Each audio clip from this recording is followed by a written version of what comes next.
চট্টগ্রাম বিশ্ববিদ্যালয়ের ভর্তি পরীক্ষার রেজাল্ট তো বের হলো, আর রেজাল্ট হাতে পেয়ে অনেকেই হয়তো এখন খুব দুশ্চিন্তায় পড়ে গেছেন, ভাবছেন সিরিয়াল তো অনেক পেছনে, তাহলে কি কোনো আশা আছে?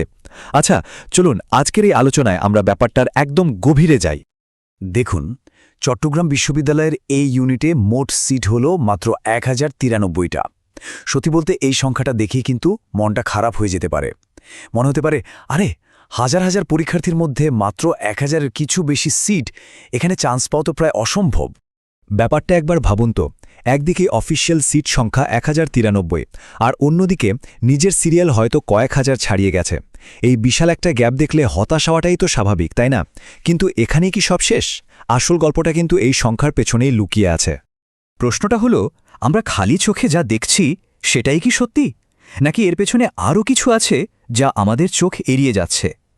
হ্যাঁ, এমন একটা ব্যাপার আছে যা এই পুরো হিসাবটাকেই বদলে দিতে পারে। আর সেই জাদুর কাঠিটার নাম হল মাইগ্রেশন। চট্টগ্রাম বিশ্ববিদ্যালয়ের ভর্তি প্রক্রিয়ায় সবচেয়ে বড় সুযোগ আর আশার জায়গাটাই হল এই মাইগ্রেশন সিস্টেম। এটাই কিন্তু হাজার হাজার নতুন সুযোগ তৈরি করে দেয়। আচ্ছা, মাইগ্রেশন জিনিসটা আসলে কি? খুব সহজ করে বললে, ধরুন কেউ একটা সাবজেক্টে ভর্তি হলো, কিন্তু পরে তার পছন্দের আরও ভালো কোনো সাবজেক্টে সিট খালি হলো, তখন সে সেখানে চলে যায়, আর তার ছেলে দেওয়ার সিটটা ওটা তো খালি হয়ে গেল। আর ঠিক তখনই ওয়েটিং লিস্ট থেকে আরেকজন সেই খালি সিটে সুযোগ পেয়ে যায়। এটা অনেকটা ডমিনো এফেক্টের মতো কাজ করে। একটার পর একটা সিট খালি হতে থাকে আর ওয়েটিং লিস্ট সামনে এগোতে থাকে। অবিশ্বাস্য লাগলেও এটাই সত্যি। গত বছরগুলোর ডেটা যদি আমরা দেখি, তাহলে দেখা যায় যে এই মাইগ্রেশন সিস্টেমের কারণে প্রায় 8000 সিরিয়ালের কাছাকাছি থেকেও অনেকে ভর্তির সুযোগ পেয়েছে। হ্যাঁ, ঠিকই শুনছেন, 8000। তার মানে বুঝতেই পারছেন, শুধু ওই প্রথমের 1093টা সিট দেখে আশা ছেড়ে দেওয়াটা কত বড় একটা ভুল হতে পারে। এখন কথা হলো, এই 8000 সিরিয়াল পর্যন্ত সুযোগটা কাদের জন্য বেশি ছিল? এটা বিশেষ করে তাদের জন্য যারা ফিজিক্স, কেমিস্ট্রি আর ম্যাথ উত্তর করেছে। কারণটা খুব সিম্পল, এই গ্রুপের অনেক শিক্ষার্থী ইঞ্জিনিয়ারিং বা অন্যান্য ভালো বিশ্ববিদ্যালয়ে সুযোগ পেয়ে চলে যায়। ফলে এখানে প্রচুর সিট খালি হয়ে যায় আর মাইগ্রেশন অনেক দূর পর্যন্ত যায়। পার্থক্যটা কিন্তু বিশাল। একদিকে দেখুন, যারা ফিজিক্স, কেমিস্ট্রি, ম্যাথ উত্তর করেছে তাদের সিরিয়াল 8000 পর্যন্ত গেছে। অন্যদিকে যারা ফিজিক্স, কেমিস্ট্রি আর বায়োলজি উত্তর করেছে তাদের ক্ষেত্রেও কিন্তু সুযোগটা প্রায় 3000 সিরিয়াল পর্যন্ত ছিল, মানে মোট সিটের প্রায় 3 গুণ। এটাও কিন্তু কম নয়। আর এই যে মাইগ্রেশন, এটা কিন্তু একবারে শেষ হয়ে যায় না। এটা একটা লম্বা প্রসেস। গত বছরেই যেমন 5টা মাইগ্রেশন লিস্ট দিয়েছিল।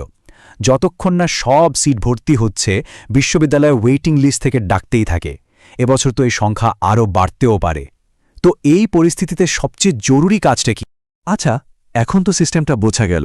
প্রশ্ন হল, এই মুহূর্তে সবচেয়ে জরুরি কাজ কোনটা? এমন একটা কাজ যেটা না করলে সব আশাই শেষ হয়ে যাবে। তো সবচেয়ে জরুরি পয়েন্টটা হলো, যদি পরীক্ষায় পাশ নম্বর থাকে আর সিরিয়াল যদি 10,000-এর ভেতরেও হয়, তাহলে অবশ্যই, আমি আবারও বলছি, অবশ্যই সাবজেক্ট চয়েস জমা দিতে হবে। সিরিয়াল যতই পেছনে হোক, এই একটা কাজ যদি না করা হয়, তাহলে কিন্তু পুরো ভর্তি প্রক্রিয়া থেকেই বাদ পড়ে যেতে হবে। চলুন একটা খুব কমন ভুল নিয়ে কথা বলি, যে ভুলটা অনেক শিক্ষার্থী প্রতি বছর করে আর পরে শুধু আফসোস করে। এই ভুলটা এড়িয়ে চলাটা কিন্তু ভীষণ জরুরি। একটা ব্যাপার কি হয়, প্রতি বছরই অসংখ্য পরীক্ষার্থী শুধু ওই কম সিট সংখ্যা দেখে আর নিজের পেছনের সিরিয়ালের কথা ভেবে হতাশ হয়ে সাবজেক্ট চয়েসই দেয় না। কিন্তু পরে যখন শোনে যে তার চেয়েও অনেক পেছনের সিরিয়ালের কেউ চান্স পেয়ে গেছে, তখন আফসোস করা ছাড়া আর কোনো উপায় থাকে না। তাহলে পুরো বিষয়টা যদি একবারে দেখি, ভুল রাস্তাটা হলো শুধু ওই 1093টা সিট দেখে আশা ছেড়ে দেওয়া আর সাবজেক্ট চয়েস না করা। আর স্মার্ট মুভ বা বুদ্ধিমানের কাজ হলো মাইগ্রেশন সিস্টেমটা বোঝা এবং সিরিয়াল যাই হোক না কেন পছন্দক্রমটা জমা দিয়ে অন্তত প্রসেসের মধ্যে থাকা। একটার ফলাফল হলো নিশ্চিতভাবে সুযোগ হারানো, আর অন্যটার ফলাফল হলো ভর্তির একটা বাস্তব সম্ভাবনা তৈরি করা।